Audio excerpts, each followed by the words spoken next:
Good morning বন্ধুরা, Tumpa Singh my YouTube channel. আজ আমি সকাল সকাল কি করছি না করছি সেটা তোমাদের সঙ্গে শেয়ার করব, দেখতে। হ্যালো বন্ধুরা, তোমরা ভালো আছো নিশ্চয়ই।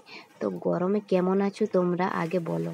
আমি তো একদম ভালো নেই, গরমে এত গরম পড়েছে। সকাল সকাল উঠে নিয়ে ভাত চাপিয়ে দিয়েছি। ভাত রান্না কারণ হলো আমার ভাসুর ডিউটিতে যাবে, তাই ভাত করে তো আলু দিয়ে দেবো ভাতের মধ্যে। তাই আমি তারপর দেখো কি করছি, ভাত চাপিয়ে দিয়ে দেখো উনুনে ভাত চাপিয়ে দিয়ে চলে এসেছি আমি পুকুর ঘাটে। তো অনেকগুলো বাসন হয়ে পড়েছে। বাসন হওয়ার কারণ হলো কুটুম বাড়িতে মানে ছোট ননদের বাড়িতে গেছে একটা অনুষ্ঠান বাড়িতে, আমাকে কাজগুলো মানে সামলাতে হচ্ছে। তো আমার প্রত্যেক দিন রুটিন এইটা, এই প্রত্যেক দিন যে রান্না বান্না, এই থালা বাসন ধোয়া সব, এই ব্লকে যতগুলো মানে তোমাদের সঙ্গে কাজ শেয়ার করছি সময় প্রত্যেক দিনের রুটিন এইটা আমার।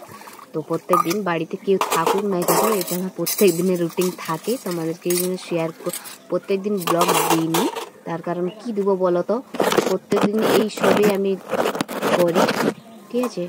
পুকুরটা যে দেখছো এটা আমাদের নিজেরও পুকুর। তো আগের ব্লগে তোমাদের সঙ্গে শেয়ার করেছি। তো পুরো পুকুরটা শেয়ার করতে পারিনি, তার কারণ আমি ফোনটা রাখারই জায়গা পাচ্ছি না। তো একটা মানে ইটের মধ্যে রেখে আমি ফোনটাই করছি। তো আমার ব্লগ আমি নিজেই করি, তো কেউ ধরে দেয়নি ফোন। তো এই ফাইনালি আমার বাসন পছন্দ সব ধোয়া হয়ে গেছে। তো দেখো আমি জল ধরতে লেগে গেছি। প্রত্যেকদিন এই সবেই আমি কাজ করি সকালে। তো আগে এত বন্ধুরা আমার ঠান্ডাটাও লেগে গেছে, আমার শরীরটা প্রচণ্ড খারাপ দেখো। আর এখানে আমি কোথায় ফোন রাখবো ঠিক করতেই পারছি না। একবার বালতির মধ্যে ঢুকিয়ে দিচ্ছি, মানে কোথায় ফোনটা রাখবো মানে কি বলবো আর ভাবতেই পারছি না। তো ফোনটা রাখার জায়গায় পাচ্ছি না, তো হাতেই ধরে রাখতে হচ্ছে।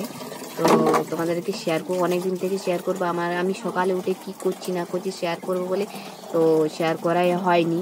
তো আজ বাড়িতে লোক নেই, ওই জন্য তোমাদের সঙ্গে শেয়ার করছি অনুষ্ঠানটা। তারপর দেখো সব আমার কাজ সব কমপ্লিট হয়ে গেছে, চা খেতে বসে গেছি। তো বাড়িতে কেউ নেই, একা আমি।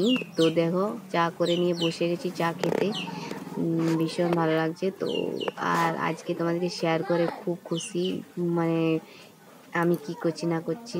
তো ব্লগটা যদি ভালো লেগে থাকে অবশ্যই সাপোর্ট করবে আমাকে।